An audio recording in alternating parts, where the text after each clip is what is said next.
Bonjour à vous. Alors aujourd'hui, un tutoriel sur un air du répertoire écossais de cornemuse, Highland Cathedral. Alors, c'est un air qu'on peut sans risque qualifier de standard dans ce répertoire, avec quand même deux petites surprises.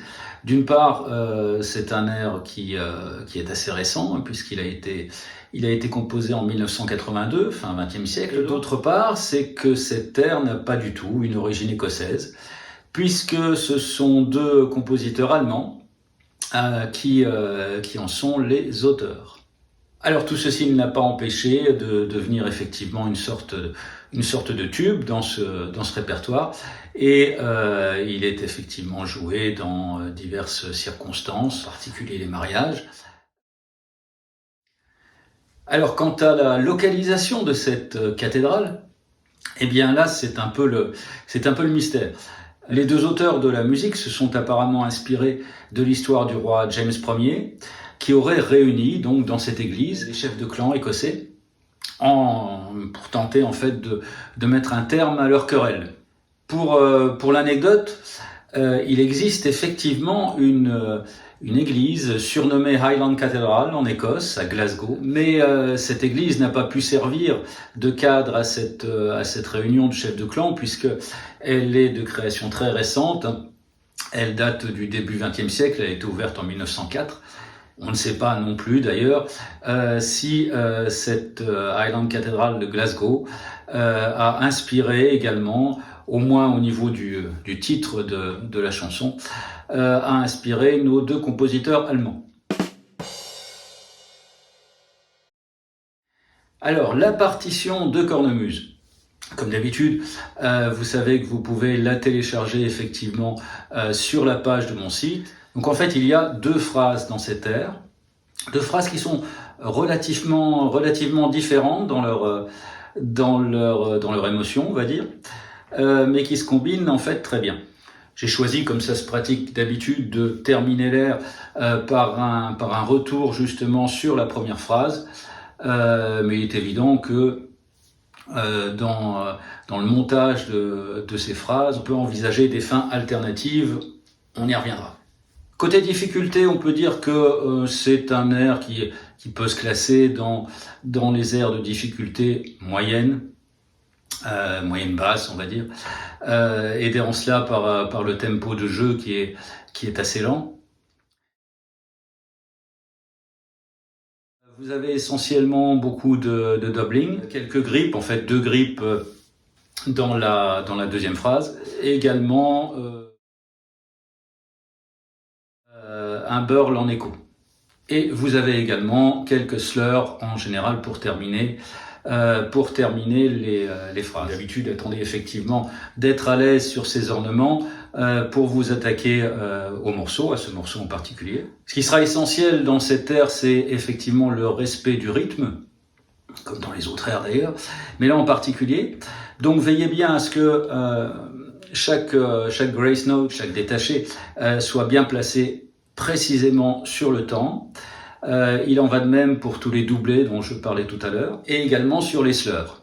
Donc à chaque fois, vous aurez effectivement cet ornement qui va être placé bien sur la pulsation en même temps que la note mélodique qu'il est chargé d'embellir. En revanche, les deux grippes que vous avez sur la phrase 2, sur la partie 2, vous les placerez effectivement légèrement avant la note mélodique, de façon à ce que justement cette note mélodique soit placée elle-même exactement sur la pulsation. Alors toujours sur le rythme, vous allez observer que de nombreuses notes sont liées, c'est-à-dire que vous rencontrez souvent la figure qui lie une noire avec la croche qui suit. Donc ceci a pour effet de décaler en fait le placement du détaché. Donc vous aurez souvent des détachés de La, des G grace notes, qui vont se placer sur ce qu'on appelle l'afterbeat, c'est-à-dire après la pulsation. Là est peut-être une des difficultés rythmiques de ce morceau à bien intégrer. Et comme d'habitude, je vous conseille pour aider de chanter la mélodie pour bien ressentir son rythme, le placement des notes par rapport à la pulsation. Vous voyez que j'ai placé un point d'orgue sur la dernière note, sur le ré, le mi bémol. À vous de voir, encore une fois, tout dépend du contexte de jeu, soit vous êtes en groupe et les choses sont effectivement très codifiées, soit vous êtes en soliste, et à vous de voir en fonction de votre sensibilité du moment, de votre habitude.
Voilà pour cette air magnifique que vous aurez souvent l'occasion d'entendre à la cornemuse, voire sur d'autres instruments d'ailleurs, puisque c'est un morceau qui est très prisé par les joueurs d'orgue, évidemment dans les cathédrales ou dans les églises. Et bien quant à moi, je vous laisse jusqu'au prochain morceau. Et bien je vous dis à très bientôt. Bye bye.